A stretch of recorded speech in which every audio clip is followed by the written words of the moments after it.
Las luces del salón de eventos, Palacio de Cristal, brillaban con una intensidad casi agresiva, reflejándose en las copas de champán francés que yo misma había pagado hace apenas una semana. A mi alrededor, la supuesta alta sociedad local celebraba el 10º aniversario de bodas de mi hijo Mateo y su esposa Camila, ignorando que la factura de $22.000 de esta noche había salido de mis ahorros, no de los de ellos. Observaba cada detalle desde mi mesa, sintiendo el peso de los años y del dinero invertido en una felicidad que parecía tan frágil como el cristal que daba nombre al lugar. Mi vestido de seda azul oscuro, impecable y discreto, contrastaba con la ostentación vulgar de la decoración que Camila había exigido. Yo permanecía en silencio, manteniendo esa serenidad que solo se adquiere tras décadas de tormentas, mientras esperaba el momento del brindis con una mezcla de orgullo maternal y una intuición punzante que me decía que algo estaba terriblemente mal en la atmósfera de esta velada. De repente, el sonido agudo de un micrófono acoplándose cortó las conversaciones triviales y el tintineo de los cubiertos de plata, obligando a todos los presentes a girar sus cabezas hacia la tarima principal. Camila Roversi, mi nuera, se alzaba allí con una sonrisa que no llegaba a sus ojos, sosteniendo la copa con una mano y el micrófono con la otra, disfrutando de ser el centro de atención como la influencer que aspiraba a ser pero nunca lograba consolidar. Su mirada recorrió el salón, buscando aprobación, hasta que sus ojos se clavaron en mí con una frialdad depredadora que me heló la sangre. El silencio se hizo denso, casi irrespirable, y supe instintivamente que el discurso que estaba a punto de pronunciar no era una oda al amor matrimonial, sino una ejecución pública diseñada meticulosamente para destruirme frente a todos los que conocían mi apellido y mi trayectoria. Camila aclaró su garganta, asegurándose de que cada palabra fuera captada por los presentes, y con un tono de voz falsamente dulce que goteaba veneno, soltó la bomba que había preparado. Lamentablemente, tengo que hacer un anuncio difícil en esta noche tan especial. Mi suegra Victoria ya no es bienvenida en nuestra familia, dijo, señalándome con un dedo acusador que parecía una sentencia. Hizo una pausa teatral, dejando que el shock se asentara en la audiencia, antes de continuar con más crueldad. Ella es una influencia tóxica. Y, por el bien de la salud mental de mis hijos, esta es su última noche con nosotros. Seguridad, por favor. Acompañen a la señora a la salida. Las palabras resonaron en el salón como disparos, y pude ver cómo los rostros de los invitados se transformaban, pasando de la curiosidad al horror, y en algunos casos, a una pena condescendiente que me resultaba insoportable.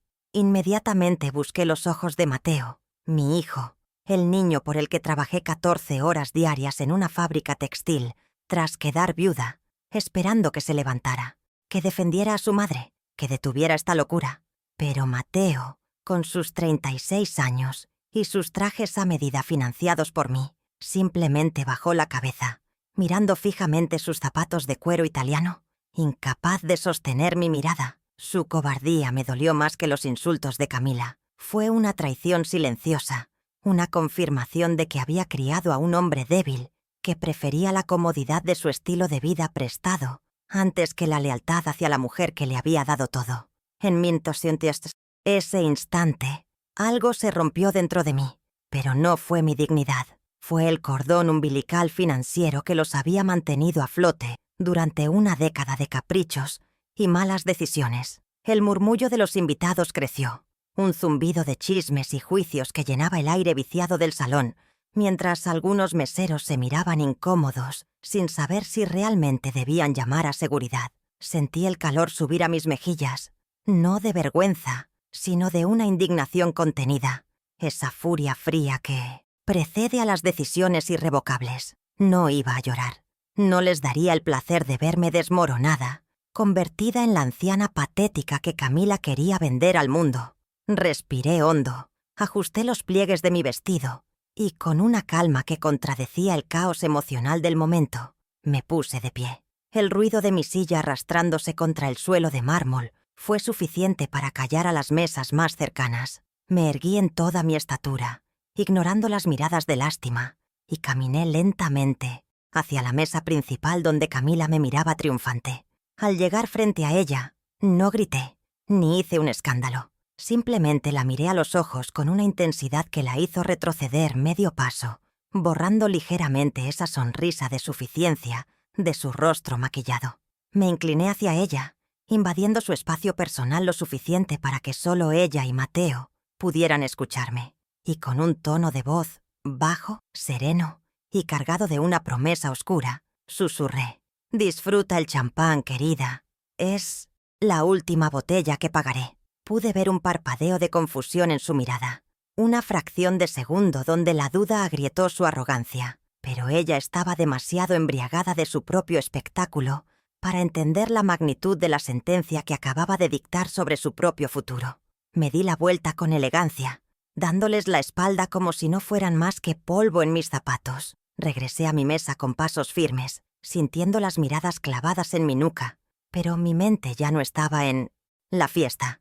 Estaba en modo de guerra, calculando activos, pasivos y estrategias de liquidación. Tomé mi bolso de marca, ese que Camila siempre criticaba por ser demasiado clásico, y saqué mi teléfono celular, un objeto que en ese momento se convirtió en el arma más letal del salón. Desbloqueé la pantalla con mi huella digital, ignorando el temblor casi imperceptible en mis manos, y abrí la aplicación de mi banco. La luz azul de la pantalla iluminó mi rostro, mientras navegaba rápidamente hacia la sección de transferencias programadas, donde el nombre de Mateo aparecía vinculado a una suma mensual que sostenía su fantasía de riqueza. Allí estaba, la cifra que garantizaba su estatus: $7.500 mensuales, programados para salir de mi cuenta cada día primero del mes. Un subsidio silencioso que yo había justificado como amor, pero que ahora veía claramente como el precio de mi propia humillación. Mis dedos, acostumbrados a firmar cheques y cerrar tratos, no dudaron ni un instante. Seleccioné la opción «Cancelar agendamiento permanente», y cuando la aplicación me pidió confirmación con un mensaje de advertencia en letras rojas, presioné «Confirmar» con una satisfacción visceral. Vi aparecer el mensaje de «Operación exitosa», y sentí cómo se liberaba un peso de mis hombros, reemplazado por la adrenalina de saber que acababa de cortar el oxígeno de sus vidas superficiales sin que ellos siquiera se dieran cuenta. Guardé el teléfono en mi bolso, cerré el broche con un clic metálico que resonó como el martillo de un juez dictando sentencia, y caminé hacia la salida del Palacio de Cristal, sin mirar atrás ni una sola vez. Dejé atrás los globos, la música, la comida costosa y a mi hijo cobarde, saliendo a la noche fresca que me recibió con un silencio purificador. Mientras el ballet traía mi coche, no pensaba en la soledad ni en la tristeza de haber sido expulsada de la vida de mis nietos. Pensaba en que mañana, cuando intentaran usar sus tarjetas, descubrirían que la influencia tóxica también era la dueña de la billetera. La fiesta había terminado para mí, pero para ellos, la verdadera resaca financiera estaba a punto de comenzar, y sería una que ninguna aspirina ni filtro de Instagram podría curar. Mientras conducía mi auto lejos del bullicio de la fiesta, el silencio del habitáculo actuó como un portal hacia recuerdos que había intentado enterrar bajo capas de justificaciones maternales. Mis manos, ahora manicuradas y sosteniendo el Mythos Schweinsteigs, volante de cuero, recordaron repentinamente la textura áspera del algodón crudo y el olor penetrante del aceite de máquina de hace 25 años. No siempre fui la matriarca financiera que Camila despreciaba. Hubo un tiempo en que fui simplemente una viuda aterrorizada, cargando con el peso del mundo tras la muerte prematura de mi esposo, decidida a que la orfandad no definiera el futuro de mi único hijo. La imagen de la fábrica textil donde construí mi imperio se proyectó en mi mente con una claridad dolorosa. Recordé los turnos de 14 horas diarias, de pie frente a los telares industriales, supervisando una producción que no perdonaba errores ni fatigas. Mis piernas palpitaban al final de cada jornada, las venas hinchándose como mapas de sacrificio que ocultaba bajo pantalones largos, todo para asegurar que Mateo nunca tuviera que conocer el significado de la palabra escasez. Yo comía sándwiches fríos en una oficina improvisada entre cajas de inventario, mientras él disfrutaba de almuerzos calientes en la cafetería de su colegio privado. Hice las cuentas mentales mientras el semáforo cambiaba a rojo, una contabilidad histórica que nunca le había presentado a nadie. La educación universitaria de Mateo, en aquella prestigiosa institución que él insistía, era vital para sus contactos. Me costó $60,000 en matrículas, libros y estancias en el extranjero. Cada centavo salió de los márgenes de ganancia que yo peleaba con uñas y dientes contra proveedores y distribuidores, ahorrando cada dólar mientras él se quejaba si su mesada llegaba un día tarde. Él se graduó con honores que colgó en su pared, pero el título real, el de la supervivencia, lo obtuve yo con sudor y noches de insomnio. El recuerdo se transformó, saltando 15 años adelante, hasta el día en que firmamos la escritura de la casa donde hoy me habían humillado. Estábamos en la notaría, con el aire acondicionado demasiado frío y el olor a papel timbrado llenando la sala. Recuerdo haber sacado mi chequera para pagar la entrada inicial de la propiedad, una suma exorbitante de $150,000 que representaba una década de inversiones prudentes. Mateo sonreía como un niño con juguete nuevo, pero fue la reacción de Camila la que debió haber sido mi primera señal de alerta, una bandera roja que ignoré por el deseo de ver feliz a mi hijo. Mientras la tinta de mi firma aún estaba fresca en el cheque, Camila recorrió los planos con una mueca de desdén en su rostro perfectamente maquillado. «La cocina es un poco pequeña para el estándar que buscábamos, ¿no crees, amor?», comentó con esa voz chillona, ignorando que yo acababa de descapitalizarme para darles un techo. No hubo un «gracias», ni un abrazo de gratitud, solo una queja sobre los metros cuadrados de granito y la falta de una isla central. En ese momento justifiqué su ingratitud como nerviosismo de novia joven, sin entender que estaba financiando la jaula de oro de una mujer que nunca estaría satisfecha. Esa insatisfacción se convirtió en un patrón cíclico, una hemorragia financiera que yo vendaba con transferencias bancarias bajo la excusa de ayudar a la familia.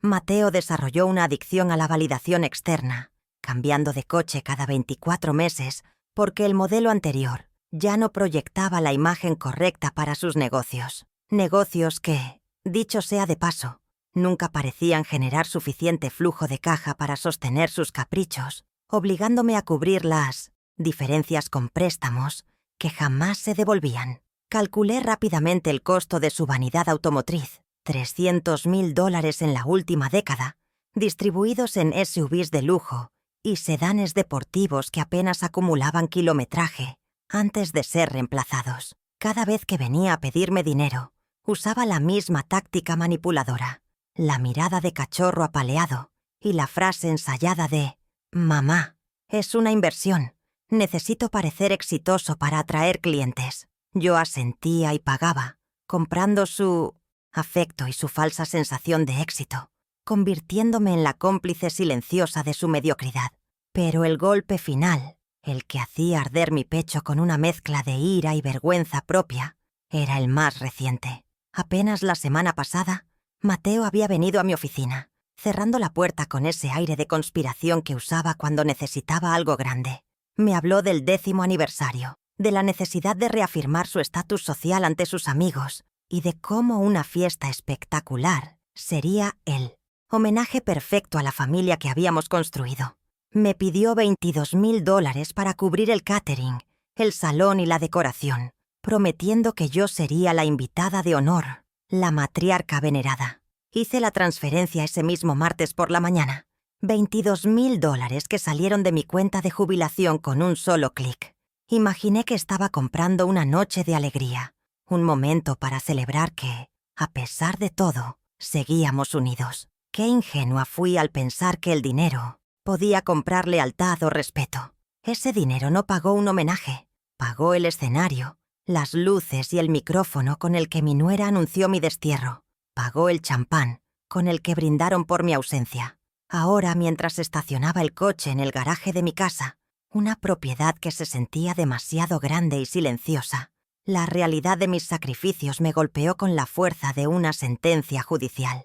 Había trabajado, ahorrado y dado todo de mí durante 40 años para criar a un parásito y alimentar el ego de una extraña. La ecuación vital a la que había dedicado mi existencia daba un resultado negativo. Saldo rojo en gratitud, bancarrota en amor filial. Apagué el motor y me quedé un momento en la oscuridad, escuchando el tic-tac del enfriamiento del coche. No sentía tristeza. Ya no. Lo que sentía era la claridad fría y metálica de quien finalmente ha terminado una auditoría desastrosa. Había invertido millones de dólares y décadas de vida en un proyecto fallido, llamado la familia de Mateo.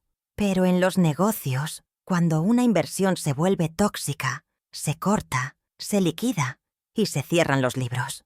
Abrí la puerta del coche y pisé el suelo de mi garaje con una determinación renovada.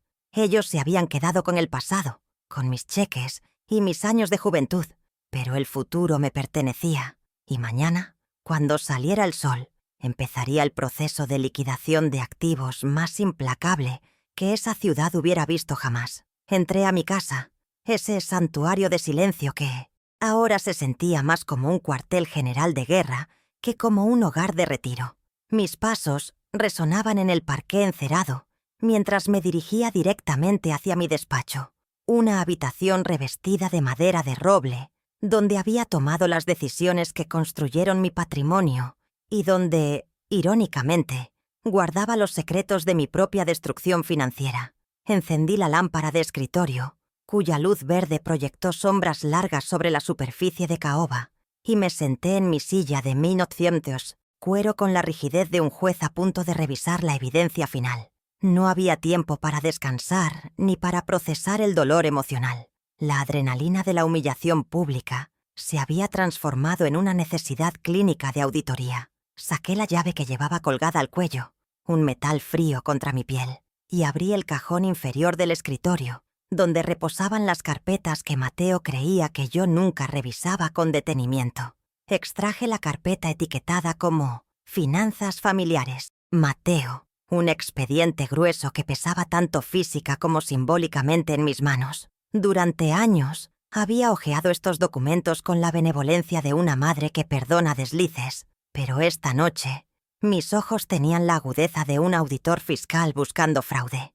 Abrí la primera sección, los extractos bancarios de la cuenta conjunta que yo alimentaba mensualmente y a la que tenía acceso de supervisión, un detalle que ellos convenientemente olvidaban. Desplegué los papeles sobre el escritorio, alisando las arrugas con la palma de mi mano, y comencé a rastrear los movimientos de los últimos 90 días, línea por línea, dólar por dólar. Lo que encontré no fue simplemente irresponsabilidad, fue una crónica detallada de negligencia y abuso sistemático de mi confianza.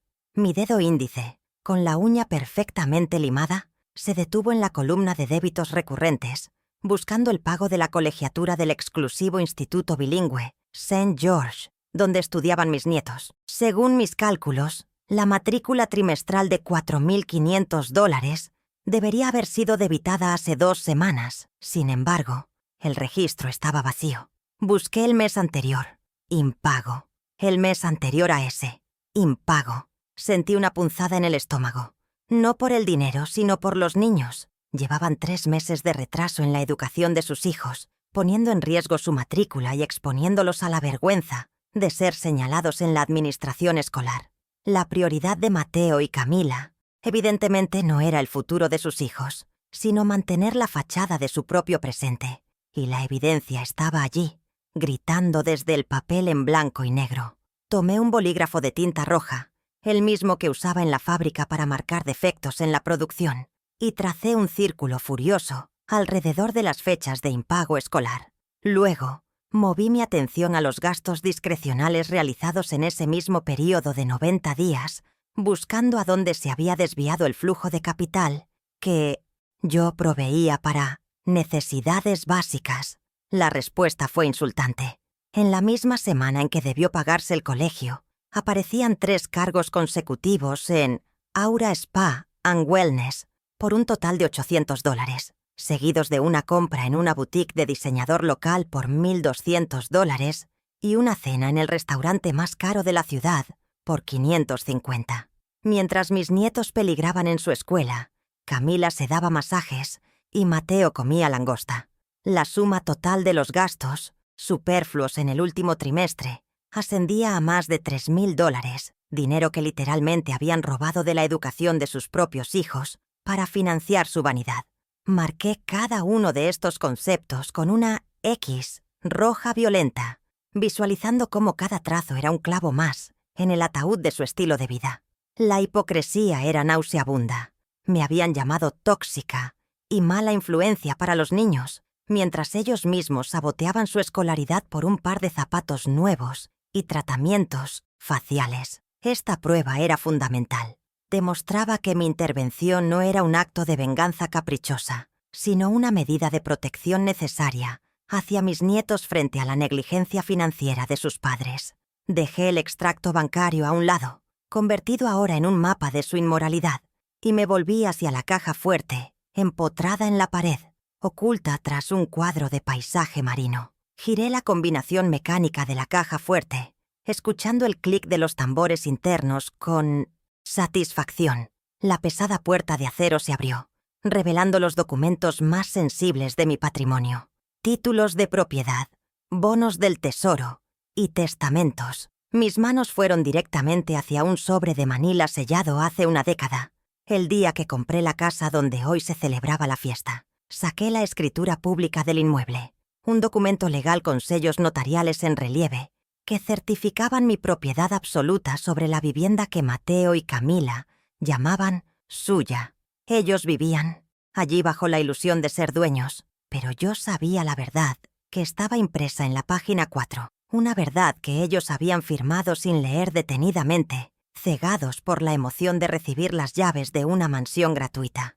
Pasé las páginas hasta llegar a la cláusula 4, el párrafo que se convertiría en mi arma nuclear en los próximos días. El texto legal era claro e irrevocable. La propiedad se cede en régimen de comodato precario, reservándose la donante, señora Victoria de Laurentiis, el usufructo vitalicio del inmueble y el pleno poder de revocación unilateral del comodato en cualquier momento, sin necesidad de justificación causal, otorgando un plazo máximo de 30 días para la desocupación.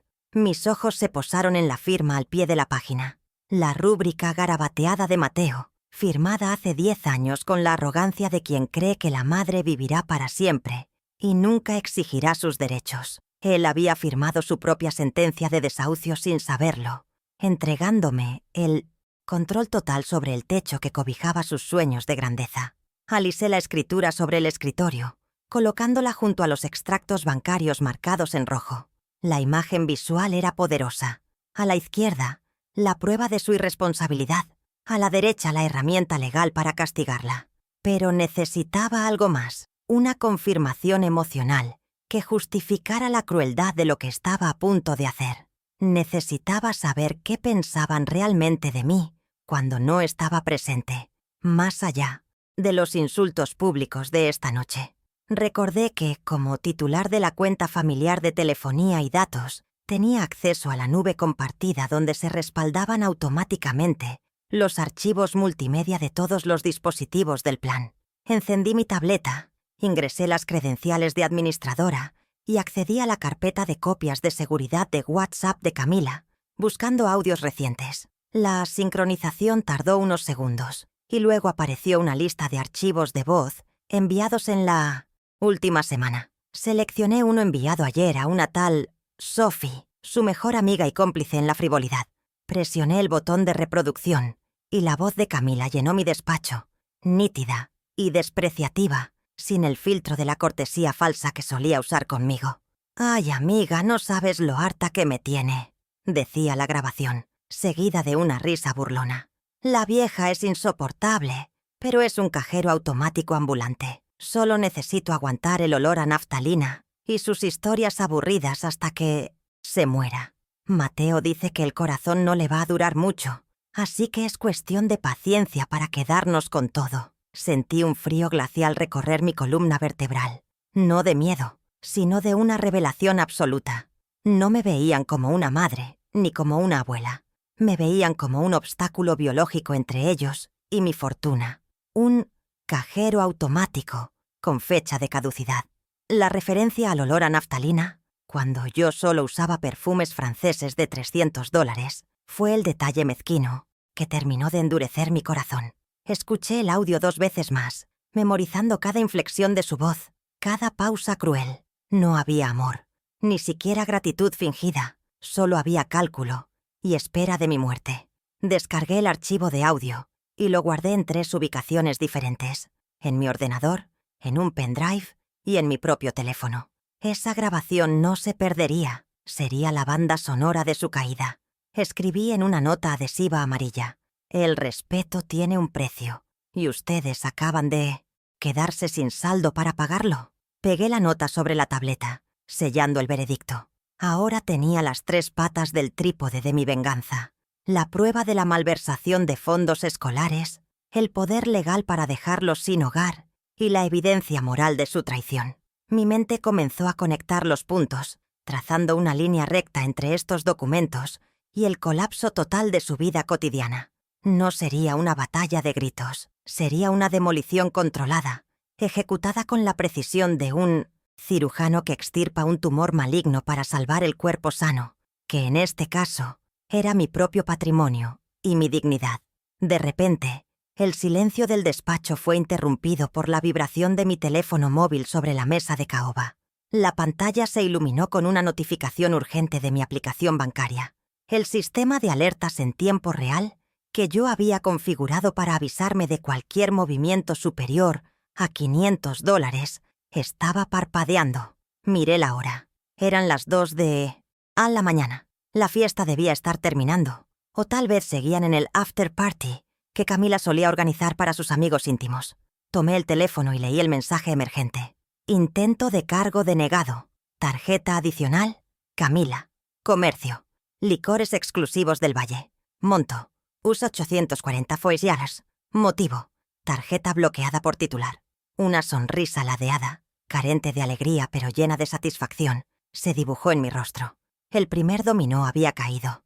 Camila, probablemente eufórica por su victoria pública al echarme, había intentado comprar botellas costosas para seguir celebrando, asumiendo que mi dinero seguía fluyendo como siempre. Podía visualizar la escena: ella pasando la tarjeta negra con desdén, el camarero devolviéndola con una mirada incómoda, ella insistiendo en que pasara de nuevo. $840 en alcohol, mientras debía 4.500 en la escuela de sus hijos. La notificación en mi pantalla era la confirmación tangible de que la guerra había comenzado en el mundo real, fuera de mi despacho. Me levanté de la silla, sintiendo una energía renovada que desplazaba el cansancio de la edad. Comencé a organizar los documentos en una nueva carpeta, una carpeta de color negro que bauticé mentalmente como el expediente del juicio final. Coloqué primero los extractos bancarios con los círculos rojos, luego la escritura de la casa con la cláusula de usufructo resaltada, y finalmente el pendrive con el audio incriminatorio. Todo estaba allí, ordenado, tangible y devastador. No necesitaba inventar nada. No necesitaba mentir. Solo necesitaba presentar la verdad en el orden correcto y ante las personas adecuadas. La verdad, me di cuenta, era mucho más letal que cualquier mentira que Camila pudiera fabricar sobre mí.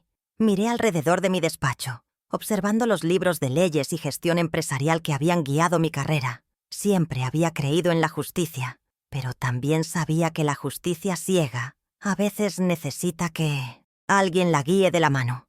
Yo sería esa guía. Mañana por la mañana, este despacho dejaría de ser un refugio pasivo para convertirse en el centro de operaciones de mi contraataque. Tenía un plan, tenía las pruebas y, lo más importante, tenía la voluntad inquebrantable de una mujer que ha sido subestimada por última vez. Me acerqué a la ventana y miré hacia la calle desierta, imaginando la casa de mi hijo al otro lado de la ciudad. Probablemente ahora estarían discutiendo por la tarjeta rechazada, buscando excusas, culpando al banco, sin sospechar que el rechazo no era un error del sistema, sino una decisión ejecutiva. Dormirían pensando que el problema se resolvería con una llamada telefónica mañana lunes. No tenían idea de que el lunes traería consigo no una solución, sino un tsunami legal y financiero. Cerré la carpeta negra y la dejé en el centro del escritorio, perfectamente alineada con los bordes, como una declaración de principios. Apagué la luz verde de la lámpara, sumiendo la habitación en la penumbra. Pero esta vez, la oscuridad no me parecía amenazante. Era la oscuridad tranquila antes del amanecer, el silencio previo a la batalla. Me retiré a mi dormitorio, no para llorar, sino para descansar. Necesitaba estar lúcida, fresca e impecable para la reunión de las 9 de la mañana con el doctor Bianchi. Mientras me quitaba los pendientes de perlas frente al espejo del tocador, me miré a los ojos. Ya no veía a la víctima que había salido humillada del salón de fiestas. Veía a la empresaria que había sobrevivido a crisis económicas, huelgas y competencias desleales. Camila había despertado a una gigante dormida. Me quité el maquillaje con movimientos suaves, revelando las arrugas que contaban mi historia, y me prometí a mí misma que esta sería la última noche que permitiría que alguien me hiciera sentir menos que poderosa.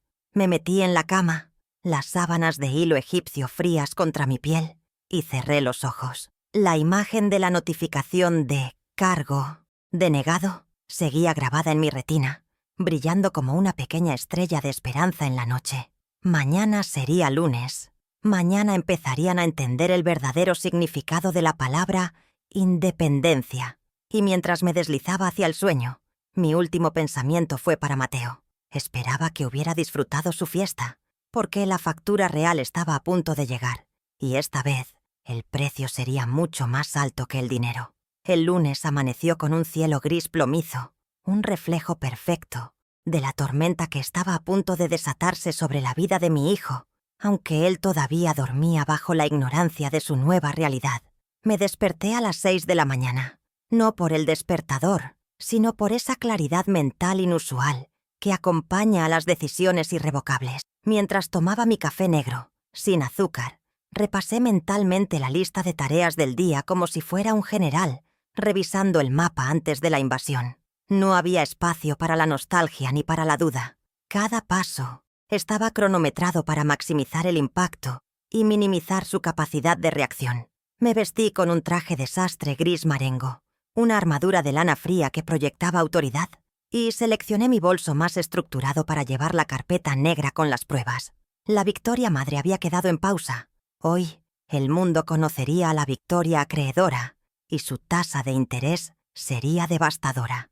A las 8:30 salí de casa, conduciendo con una calma deliberada hacia el centro histórico de la ciudad, donde se encontraba el despacho de mi abogado y viejo amigo, el doctor Paolo Bianchi. El tráfico matutino fluía lento, pero mi mente iba a 1000 revoluciones, anticipando cada objeción legal que Mateo podría intentar plantear. Sabía que mi hijo, en su desesperación, buscaría grietas en mi defensa, pero yo me había asegurado de sellar cada fisura hace una década.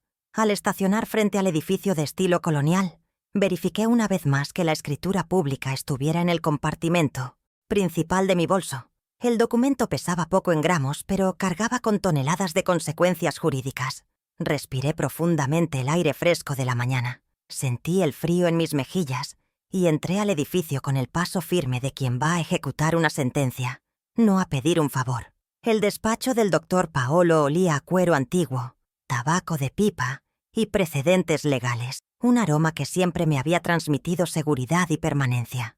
A las 9 en punto, su secretaria me hizo pasar, y encontré a Paolo esperándome detrás de su inmenso escritorio de roble, con una expresión grave que indicaba que ya había leído mi correo electrónico preliminar. No perdimos tiempo en cortesías sociales. Paolo, un hombre de 70 años con la astucia intacta, abrió la carpeta que yo le extendí y extrajo la escritura, ajustándose las gafas para releer la cláusula cuarta. «Victoria», dijo con su voz rasposa, «¿estás completamente segura de activar esto? Una vez que enviemos la notificación notarial, no hay vuelta atrás suave.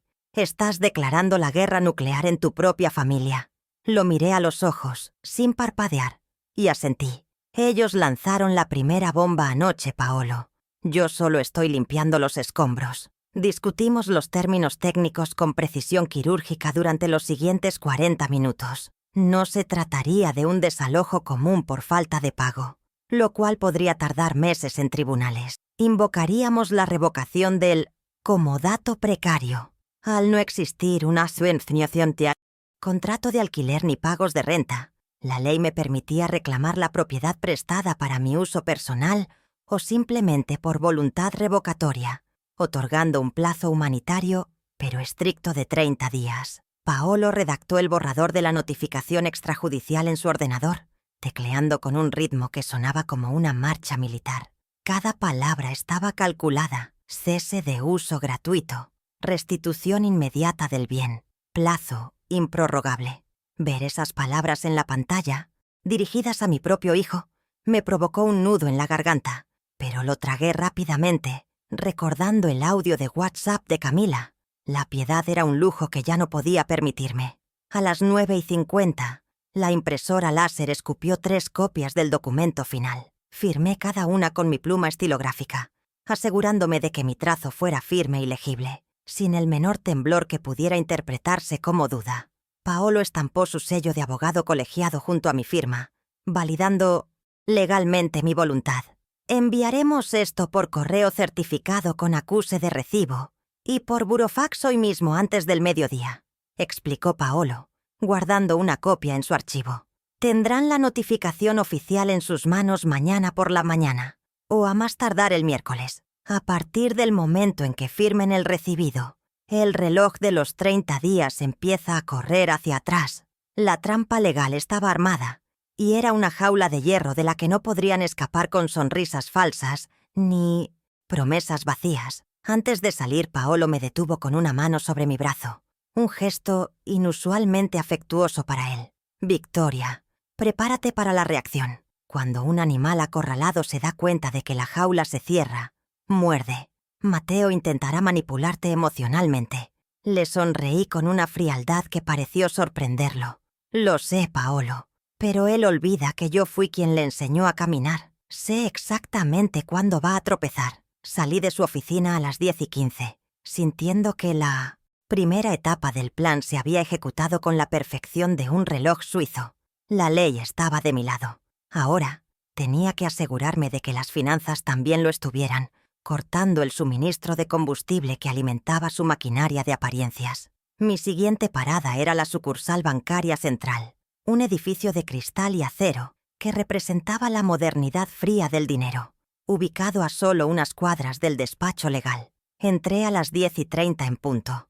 El aire acondicionado, golpeándome con una ráfaga helada que contrastaba con el calor de la calle. Solicité ver al gerente de cuentas preferenciales, Roberto, un hombre joven y ambicioso que había manejado mis inversiones durante los últimos 5 años y que conocía a Mateo socialmente. Al verme, Roberto se levantó apresuradamente, ofreciéndome café y agua, con esa solicitud excesiva reservada para los clientes de alto patrimonio. Nos sentamos en su cubículo de vidrio y noté que sus manos sudaban ligeramente. Probablemente había visto las alertas de intentos de compra fallidos de la noche anterior y temía ser el portador de malas noticias. Roberto, vengo a reestructurar mi perfil de salidas financieras, dije, yendo directo al grano mientras colocaba mi documento de identidad sobre la mesa. Quiero cancelar con efecto inmediato la transferencia programada de $7.500 a la cuenta de Mateo de Laurentiis. Roberto parpadeó, sorprendido por la brusquedad de la orden. Señora Victoria, esa transferencia ha estado activa por 1 década. ¿Es un error del sistema o prefiere pausarla temporalmente? Me incliné hacia adelante, invadiendo su espacio visual. No es una pausa, Roberto. Es una cancelación definitiva. Y quiero que bloquees también las 3 tarjetas de crédito adicionales vinculadas a mi cuenta Black. La de Mateo, la de Camila y la de uso doméstico. Quiero que queden inoperativas antes de que yo salga de este edificio. El gerente tecleó nerviosamente en su terminal. El sonido de las teclas llenando el silencio tenso del cubículo. Entendido, doña Victoria. Solo debo advertirle que hay un saldo pendiente de consumo en esas tarjetas de este mes por valor de $4.000 que se cargará a su cuenta principal. Asentí, asumiendo esa pérdida como el costo final de mi libertad. Páguelo. Será el último regalo que reciban. Pero asegúrese de que a partir de este segundo, ni un centavo más sea autorizado. Si intentan comprar un chicle, quiero que la máquina diga «fondos insuficientes». Roberto ejecutó los comandos y tras unos segundos de procesamiento, la pantalla mostró las confirmaciones de bloqueo en rojo brillante. Justo cuando Roberto me entregaba los comprobantes impresos de la cancelación, su teléfono de escritorio sonó. Miró la pantalla y palideció ligeramente. Es su hijo, Mateo. Ha estado llamando a la línea de atención al cliente toda la mañana, quejándose de que sus tarjetas no funcionan. Una sonrisa irónica curvó mis labios. La sincronización era poética. No contestes, Roberto. O mejor aún, contesta y dile que por motivos de seguridad y auditoría interna, las tarjetas adicionales han sido suspendidas por el titular. No des explicaciones personales, que sienta el frío burocrático. Roberto asintió, visiblemente incómodo por estar en medio del fuego cruzado, pero obedeció mi instrucción implícita de mantener la discreción profesional. Salí del banco a las 11:15 con la ligereza de quien se ha quitado una mochila llena de piedras. En menos de 3 horas, había desmantelado la infraestructura legal y financiera de la vida de mi hijo. Ahora eran oficialmente pobres, aunque todavía no lo habían asimilado del todo. Caminé hacia mi coche bajo el sol del mediodía, sabiendo que el pánico estaría empezando a instalarse en la casa de Mateo. Las tarjetas rechazadas eran solo el síntoma. La enfermedad era su insolvencia crónica, y yo acababa de retirar el soporte vital. El resto del lunes y el martes los dediqué a monitorear desde la sombra, observando cómo sus vidas empezaban a crujir bajo la presión de la realidad, mientras me preparaba para el golpe maestro del miércoles. El miércoles a las 3 de la tarde, mi coche se detuvo frente a las rejas imponentes del colegio St. George, la institución bilingüe de élite donde estudiaban mis nietos. Este era el paso más doloroso pero necesario. Asegurar que los inocentes no pagaran por los pecados de los padres. Solicité una reunión de emergencia con la LAFNA directora, la señora Alarcón, una mujer estricta que valoraba la puntualidad en los pagos, tanto como la excelencia académica. Me recibió en su oficina con una mezcla de respeto y preocupación, sabiendo que la cuenta de mis nietos estaba en números rojos. Señora de Laurentiis, es un placer verla, aunque debo informarle que la situación administrativa de sus nietos es crítica, comenzó, visiblemente incómoda. Saqué de mi bolso los extractos bancarios donde había marcado los gastos de spa y ropa de marca de Camila. No se los mostré para chismear, sino para establecer un punto moral. Señora Alarcón, soy consciente de la deuda. De hecho, yo proporcioné los fondos para pagarla hace meses, pero evidentemente se desviaron hacia otros fines. La directora abrió los ojos con sorpresa e indignación contenida al ver las fechas. Mi intención hoy es liquidar la deuda total de $13,500 por los 3 meses atrasados, continué, sacando mi chequera.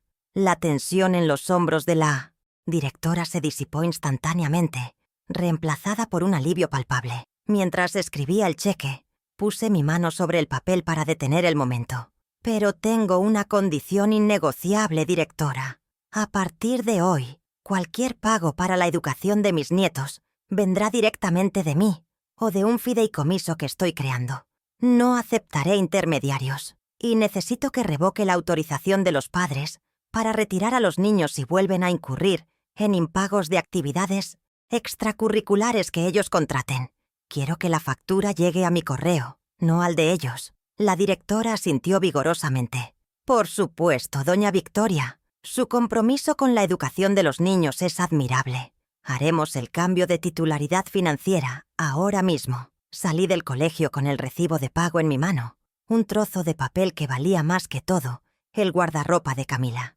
Había asegurado el colegio de los niños hasta fin de año, blindándolos contra la inminente bancarrota de sus padres. Ahora, Mateo y Camila no podrían usar a los niños como escudos humanos, ni como herramientas de chantaje emocional diciendo que no tenían para la escuela. Esa excusa había sido eliminada del tablero. Me subí al coche sintiendo una extraña paz. Estaba protegiendo el futuro de mi sangre mientras destruía el presente parasitario de mi hijo. La dualidad de mi acción era cruel, pero necesaria. El jueves fue un día de silencio estratégico y observación digital. Mi teléfono comenzó a registrar una actividad frenética. 15 llamadas perdidas de Mateo, 7 de Camila, y docenas de mensajes de texto que variaban desde la confusión fingida. «Mamá, pasa algo con el banco», hasta la agresión pasiva. «No podemos creer que nos hagas esto». No contesté a ninguno. Dejé que el silencio fuera mi respuesta, permitiendo que su ansiedad creciera en el vacío de información. Cada llamada no contestada aumentaba su desesperación y los obligaba a confrontar la realidad de sus billeteras, vacías sin mi red de seguridad. Desde mi tablet, monitoreé las notificaciones de intentos de uso de las tarjetas bloqueadas. Eran patéticos y reveladores. Un intento de $120 en un supermercado gourmet. Denegado. Un intento de $50 en la gasolinera. Denegado. Un intento de $300 en una tienda de electrónica. Denegado.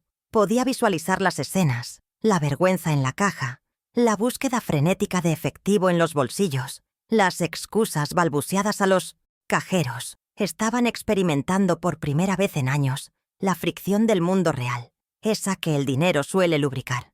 Por la tarde del jueves, recibí la confirmación de la empresa de mensajería.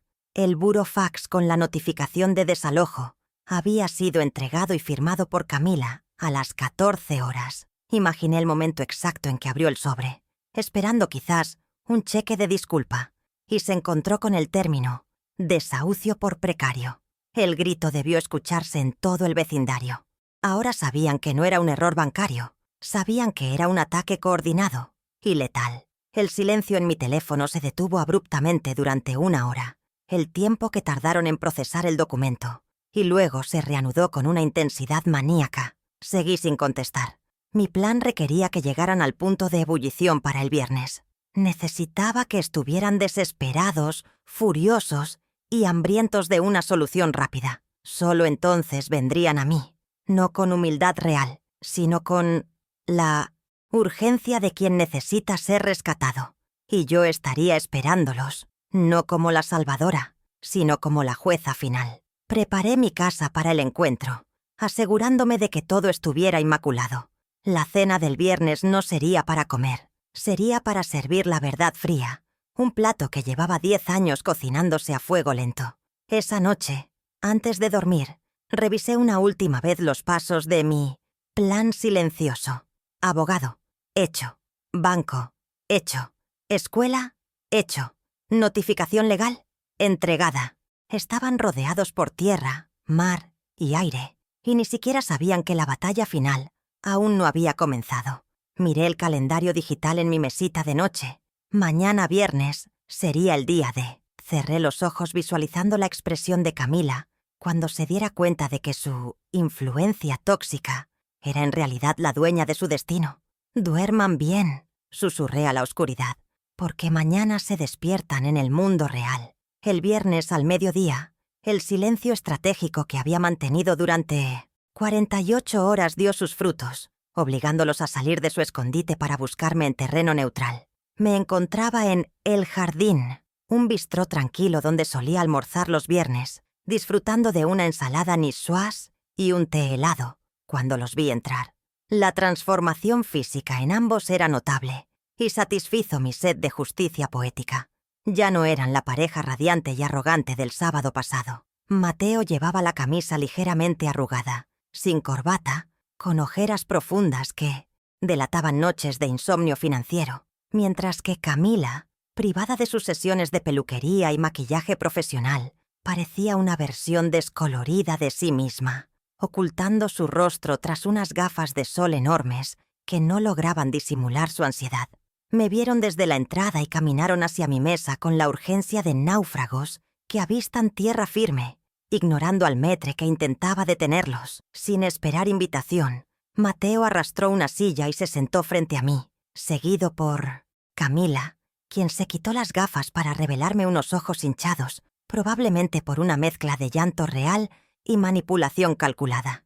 «Mamá, esto tiene que parar», dijo Mateo, su voz temblorosa oscilando entre la súplica y la exigencia. «No puedes simplemente desaparecer y bloquear todo. Tuvimos que venir en Uber porque la tarjeta de gasolina no pasó». «En Uber, mamá. ¿Tienes idea de lo humillante que es eso para nosotros? Bebí un sorbo de mi té con calma deliberada, dejando que sus palabras flotaran en el aire como globos desinflados. La ironía de que su mayor tragedia fuera usar transporte privado en lugar de su SUV de lujo demostraba cuán desconectados estaban de la realidad. ¿Humillante?, pregunté suavemente, depositando el vaso sobre la mesa. Casi tan humillante como que te echen de una fiesta que tú misma pagaste, ¿verdad?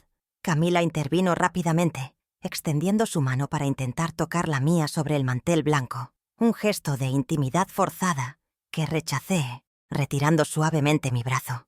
Victoria, por favor, fue un malentendido. Estaba estresada por el evento. Mintió con una fluidez que hubiera sido admirable si no fuera tan patética. Pero lo que has hecho es desproporcionado. Recibimos una notificación de desalojo ayer. ¡Un desalojo! Tienes que retirar eso inmediatamente. Los niños están asustados. Nos preguntan qué pasa. Usar a los nietos como escudos humanos era su táctica favorita, pero esta vez yo estaba preparada para desarmarla. La mención de los niños no me ablandó. Por el contrario, endureció mi determinación, recordándome exactamente por qué estaba haciendo esto. Miré a Camila directamente a los ojos, buscando algún rastro de honestidad y encontrando solo miedo a perder su estatus. No te preocupes por los niños, Camila. Ellos están más seguros ahora que nunca, respondí con un tono enigmático que la hizo fruncir el ceño. Mateo golpeó la mesa con el puño, un gesto impotente que hizo tintinear los cubiertos y atrajo las miradas de las mesas vecinas. Deja de hablar en acertijos. Nos has cortado los fondos. Nos quieres quitar la casa. ¿Qué clase de abuela hace eso? Si no retiras la demanda y desbloqueas las cuentas hoy mismo, no volverás a ver a tus nietos. Es una promesa. La amenaza sonó vacía, un eco de un poder que ya no tenían. Hace una semana, esa frase me habría destruido. Hoy solo me provocó una sonrisa compasiva. Habían venido a negociar desde una posición de fuerza imaginaria, sin saber que yo ya había asegurado el único activo que realmente importaba.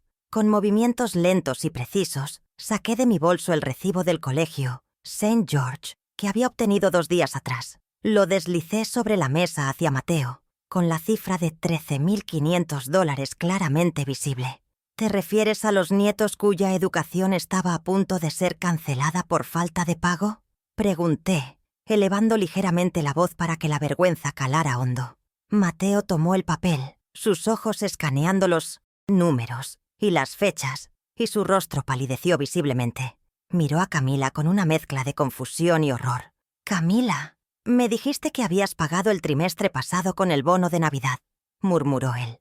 La dinámica en la mesa cambió instantáneamente.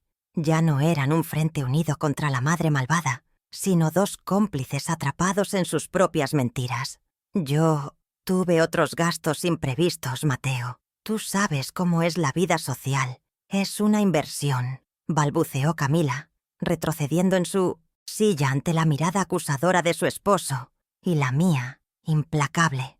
Ahí lo tienes, hijo, interrumpí, clavando el último clavo de esta pequeña victoria. Mientras ustedes gastaban mi dinero en spas y cenas, yo fui personalmente a pagar la escuela de mis nietos. He asegurado su educación hasta fin de año. Así que no intentes amenazarme con ellos. Ya no dependen de tu incompetencia financiera. Dependen de mi previsión. El silencio que siguió fue absoluto y devastador. Mateo dejó caer la cabeza entre sus manos, derrotado por la evidencia de que su madre no solo era su banco, sino la única adulta responsable en la ecuación familiar. Esta revelación marcó un punto de inflexión crítico. Hasta ese momento, Mateo podía haberse convencido a sí mismo de que yo estaba actuando por rencor irracional. Ahora tenía la prueba física de que mi intervención era necesaria y salvadora. Sin embargo, en lugar de humildad pura, vi nacer en ellos una nueva esperanza parasitaria. Si yo había pagado la escuela, pensaron, significaba que todavía me importaba, que todavía estaba dispuesta a abrir la billetera para arreglar las cosas. Se miraron entre ellos y vi el cálculo en sus ojos. Interpretaron mi protección hacia los nietos como una debilidad que podían explotar para recuperar su estilo de vida. No entendían que pagar la escuela no era un acto de reconciliación, sino una medida de contención de daños antes de la demolición total. Mamá, gracias. No sabía lo de la escuela, te lo juro, dijo Mateo, cambiando su tono a uno de sumisión mansa. Mira, estamos desesperados. Cometimos errores, sí, pero podemos arreglarlo. Déjanos ir a cenar contigo esta noche, en casa. Prepararemos algo. Invitaremos a un par de amigos íntimos, al doctor Paolo quizás, para hablar como gente civilizada y firmar lo que sea necesario para detener el desalojo. Solo danos una oportunidad para explicarte nuestro plan financiero.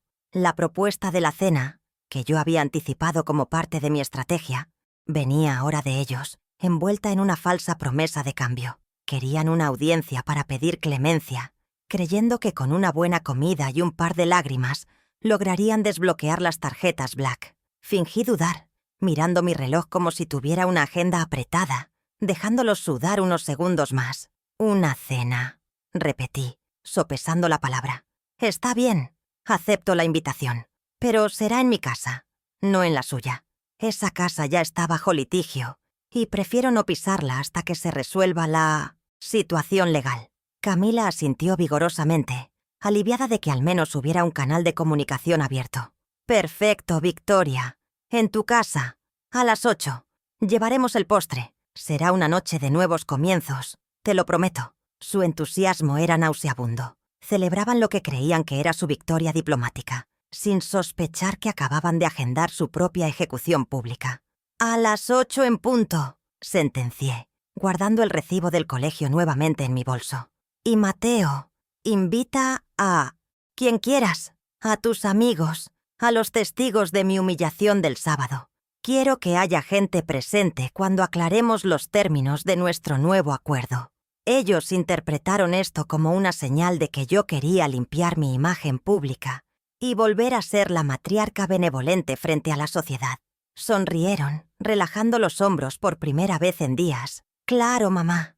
Llamaré a los padrinos de boda. Ellos siempre te han adorado. Será una velada encantadora.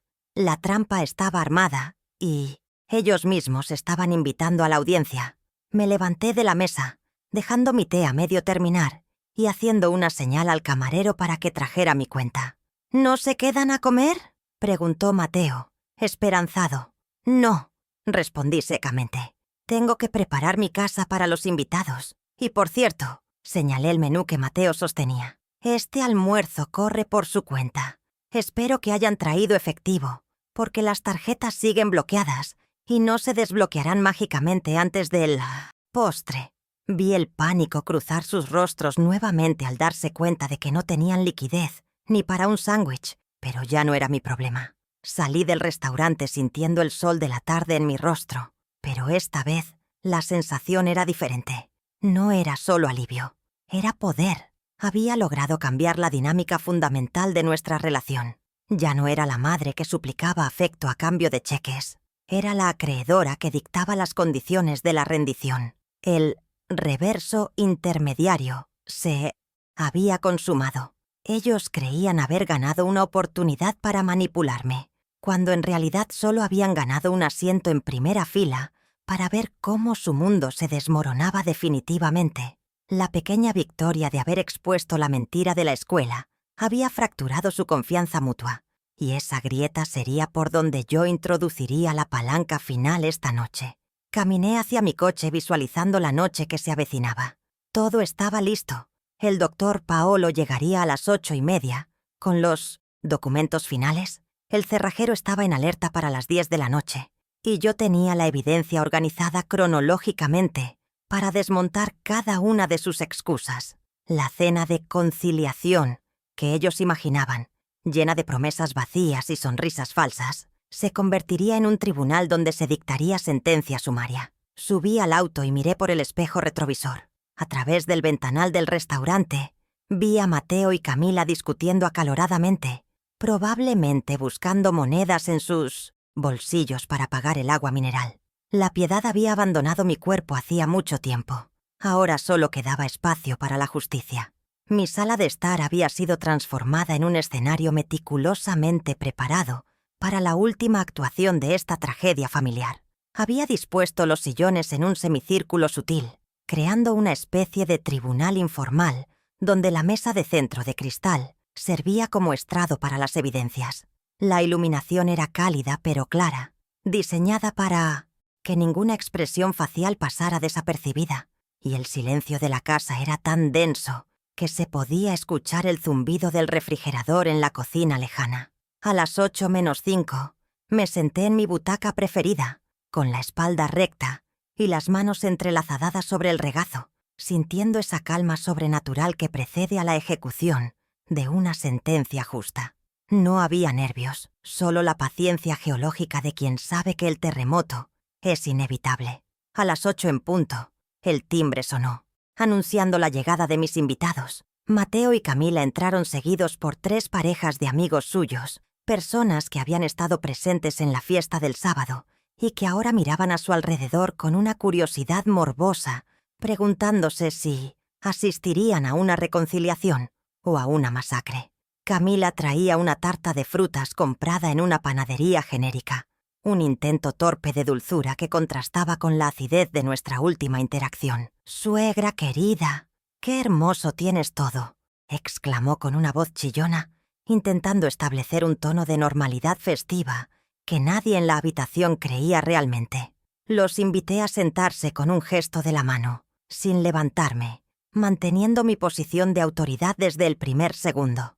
La tensión se instaló inmediatamente entre nosotros, espesa y pegajosa como el alquitrán. Mientras servía el café, observé cómo Mateo se aflojaba el cuello de la camisa, sudando a pesar de que el aire acondicionado estaba a 20 grados. Sus amigos intercambiaban miradas furtivas, incómodos, por el silencio que Camila intentaba llenar con comentarios banales sobre el clima y el tráfico. Yo respondía con monosílabos, sí, no, quizás, negándome a participar en su charada de familia feliz. Estaba esperando que Mateo hiciera su movimiento, que lanzara la petición por la que realmente habían venido, y no tuve que esperar mucho.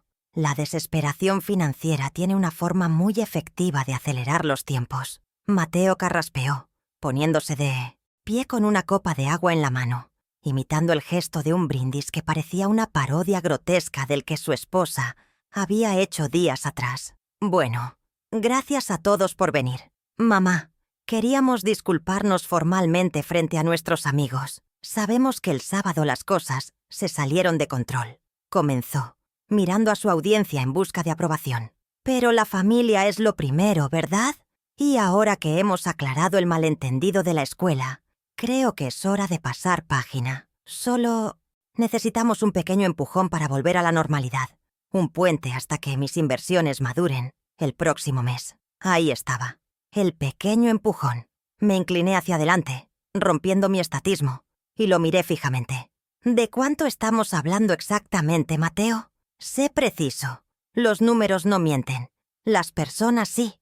Mateo titubeó, sorprendido por mi franqueza frente a los testigos. Bueno, necesitamos que reactives la transferencia de 7.500 para los gastos corrientes y tal vez, solo tal vez, un adelanto de 10.000 para cubrir los descubiertos que se generaron esta semana por el bloqueo de las tarjetas. Son $17.500, mamá. Es nada para ti, pero es la vida para nosotros. El salón quedó en silencio absoluto. Sus amigos me miraron, esperando que sacara la chequera como siempre lo había hecho.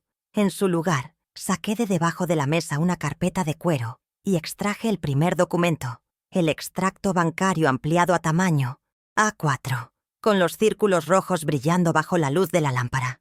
Lo coloqué en el centro de la mesa de cristal con un golpe seco. Tienes razón, hijo. Los números son importantes.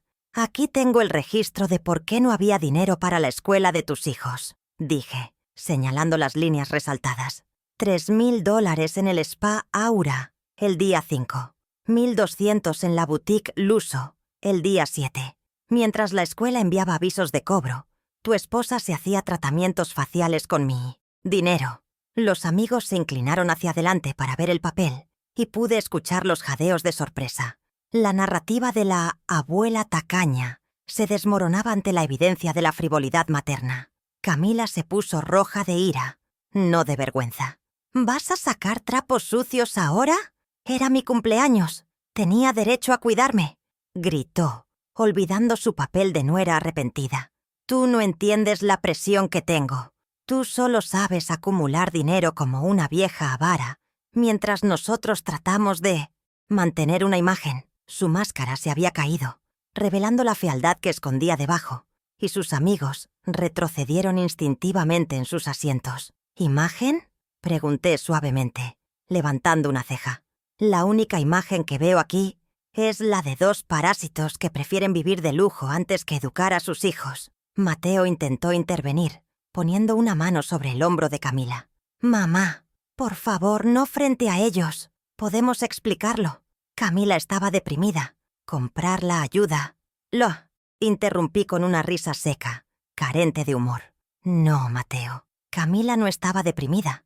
Camila estaba confiada. Confiada en que yo nunca me enteraría. Pero hay algo más que necesitan escuchar para entender por qué la billetera se cerró para siempre. Saqué mi teléfono móvil y lo conecté al sistema de sonido Bluetooth de la sala, que ya estaba emparejado, y listo. La tecnología es maravillosa, ¿verdad, Camila? A veces capta cosas que creemos que decimos en privado. Camila palideció, reconociendo su propio dispositivo en la pantalla de mi tablet. «¿Qué vas a hacer?», susurró, con el pánico deformando sus facciones. «Voy a dejar que te expliques tú misma», respondí, y presioné el botón de reproducción. El sonido envolvente de alta fidelidad llenó la habitación, haciendo que su voz sonara gigante y grotesca. «La vieja es un cajero automático ambulante», retumbó la voz de Camila desde los altavoces, clara y nítida. «Solo necesito aguantar el olor a naftalina y sus historias aburridas hasta que se muera. Mateo dice que el corazón no le va a durar mucho». La grabación siguió reproduciéndose. Cada palabra una puñalada tóxica que destrozaba cualquier posibilidad de redención. Los amigos de la pareja se cubrieron la boca, horrorizados, mirando a Camila como si fuera un monstruo. Mateo se quedó petrificado, mirando el altavoz como si no pudiera creer que su esposa hubiera dicho eso, o quizás que hubiera sido tan estúpida para grabarlo. Dejé que el audio terminara, y el silencio que siguió fue sepulcral. Camila lloraba, pero esta vez eran lágrimas de rabia pura por haber sido descubierta. Mateo me miró, con los ojos vidriosos. «Mamá, yo no sabía que ella hablaba así. Yo nunca dije lo del corazón». Lo miré con una frialdad que lo hizo callar. «¿Lo sabías o no? Lo permitiste. Te beneficiaste de ese cajero automático durante una década. Pero el respeto tiene un precio, Mateo. Y ustedes acaban de descubrir que ya no pueden pagarlo. Se acabó el saldo». En ese momento la puerta del despacho se abrió y entró el doctor Paolo Bianchi, impecable en su traje oscuro, sosteniendo un sobre formal. Su presencia cambió la atmósfera de drama familiar a proceso legal. «Buenas noches», dijo con su voz grave. Se acercó a la mesa y depositó el sobre frente a Mateo. «Como abogado de la señora de Laurentiis, estoy aquí para notificarles formalmente la revocación del comodato precario sobre el inmueble que ocupan». Mateo abrió el sobre con manos temblorosas y leyó el título del documento. «¿Desalojo? ¿Nos estás echando de nuestra casa?», preguntó con la voz quebrada, mirando a Paolo y luego a mí. «No es tu casa, Mateo. Nunca lo fue», respondí con firmeza. «Es mi casa. Tú solo vivías allí prestado. Y el préstamo venció. Tienen 30 días legales para desocupar la propiedad. Ni un día más. Y les aconsejo que no intenten llevarse nada que no tengan factura a su nombre, porque haremos un inventario de salida». Camila se levantó de un salto, tirando la silla. «No puedes hacernos esto. Tenemos niños. Tenemos derechos». Paolo intervino con calma profesional. Sus derechos de ocupación estaban condicionados a la voluntad del propietario, que ha sido revocada. En cuanto a los niños, la señora Victoria ha constituido un fondo directo para su educación y manutención, así que el argumento de desamparo no procederá ante ningún juez. Si no salen en 30 días, la fuerza pública ejecutará el lanzamiento.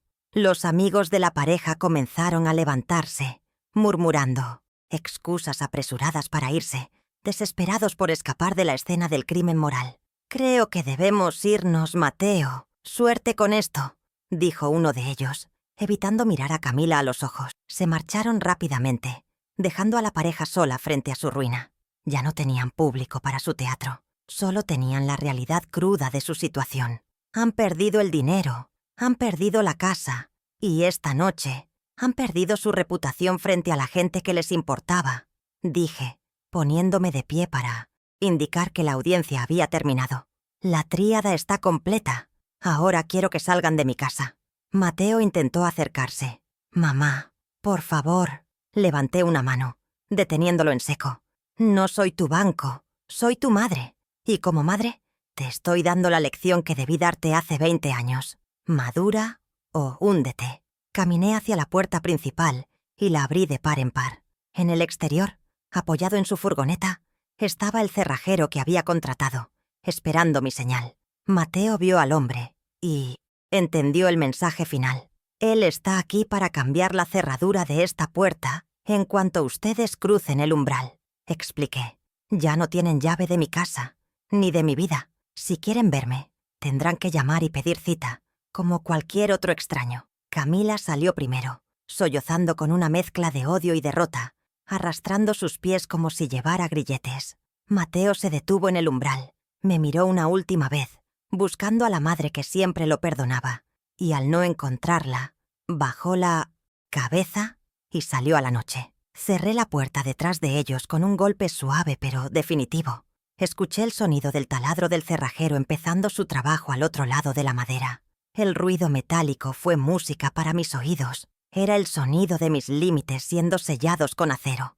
La noche había terminado, y por primera vez en 10 años, la casa era completa y absolutamente mía. El sonido del taladro del cerrajero cesó, dejando paso a un silencio absoluto que inundó la casa. Pero esta vez no era el silencio opresivo de la soledad, sino la quietud vibrante de la seguridad recuperada. Le pagué al hombre $150 por el servicio nocturno, y al cerrar la puerta con las nuevas llaves plateadas, sentí un peso físico desprenderse de mi pecho, como si acabara de quitarme una armadura oxidada que había llevado puesta durante una década. Me quedé de pie en el recibidor, pasando el pulgar por el metal frío de la llave, consciente de que ese pequeño objeto representaba el límite definitivo entre mi generosidad y su abuso. Esa noche, por primera vez en años, dormí sin sobresaltos, sin revisar el teléfono en busca de emergencias financieras de madrugada, arrullada por la certeza de que mi patrimonio estaba blindado y mi dignidad, finalmente, restaurada. La mañana del sábado me recibió con una luz dorada que entraba por las ventanas, iluminando una rutina que ahora me pertenecía exclusivamente a mí. Preparé mi café con la calma de quien no tiene prisa, disfrutando del aroma de los granos recién molidos, sin la interferencia de pensamientos sobre deudas ajenas o nietos rehenes. Me senté en la terraza con mi cuaderno de notas, no para calcular cuánto dinero necesitaba transferir para tapar agujeros, sino para diseñar mi nueva vida. La sensación de libertad era embriagadora. Mi cuenta bancaria estaba intacta, mi casa estaba en orden, y lo más importante, mi conciencia estaba tranquila.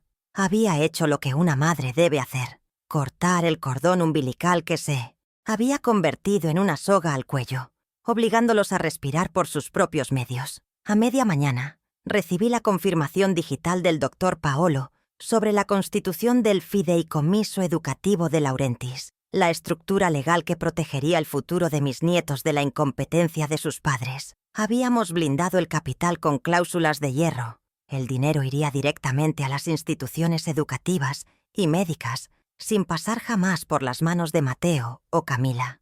Ni un solo centavo líquido tocaría sus cuentas. Leí el documento en mi tablet con satisfacción. Era una obra maestra de ingeniería legal que garantizaba que mi legado sirviera para construir el futuro de la nueva generación, en lugar de financiar los caprichos estéticos de la generación perdida. Los niños tendrían los mejores colegios y universidades, pero sus padres tendrían que aprender a ganarse el pan con el sudor de su frente, tal como yo lo hice. Cerca del mediodía, me llegaron noticias indirectas sobre el paradero de la pareja desterrada a través de una vecina chismosa que me llamó con la excusa de saber cómo estaba.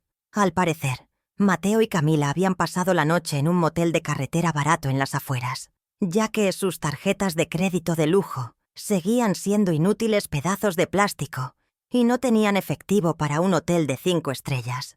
La imagen de Camila, con sus gustos refinados y su alergia a la incomodidad, durmiendo en sábanas de poliéster áspero, me provocó una punzada de lástima que duró exactamente 3 segundos, el tiempo que tardé en recordar su voz, llamándome cajero automático y deseando mi muerte. La vida les estaba cobrando la factura de la humildad con intereses moratorios y apenas estaban en el primer plazo. Decidí que era el momento de reclamar físicamente mi espacio, borrando las huellas de su ocupación parasitaria en mi hogar.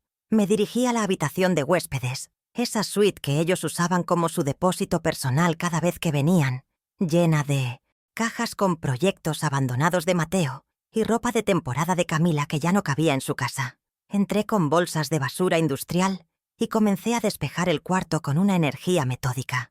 Cada objeto que metía en la bolsa era un acto de exorcismo, fuera los palos de golf que Mateo usó 2 veces, fuera los abrigos de piel sintética, fuera las revistas de moda. En menos de 2 horas, la habitación estaba vacía, convertida en un lienzo en blanco, listo para ser reescrito con mis propios sueños postergados. Esa misma tarde conduje hasta la tienda de suministros de arte más grande de la ciudad, un lugar que no visitaba desde antes de casarme, cuando soñaba con ser pintora, antes de que la vida me obligara a ser empresaria. Gasté $500 en caballetes, óleos de primera calidad, pinceles de Marta y lienzos de gran formato. Al pasar la tarjeta, sentí una alegría infantil que no experimentaba hacía décadas. Estaba gastando mi dinero en mí, en mi pasión, en mi alma. No era una inversión para obtener retorno financiero, ni un soborno para comprar afecto. Era un regalo puro para la mujer que había sobrevivido a todo. Cargué el coche con el olor a trementina y madera nueva, aromas que prometían creación y belleza, en lugar de destrucción y deudas. De regreso a casa, transformé la antigua habitación de huéspedes en mi atelier personal. Abrí las cortinas para dejar entrar la luz del norte, monté el caballete en el centro y organicé los tubos de pintura por gamas cromáticas sobre una mesa auxiliar. El espacio, que antes olía a naftalina y abandono según Camila, ahora olía a lavanda fresca y aceite de linaza. Me puse un delantal viejo manchado de pintura que había guardado en el fondo de un baúl como una reliquia de otra vida, y al atármelo a la cintura, sentí que recuperaba mi identidad. Ya no era solo la madre de Mateo o la suegra de Camila.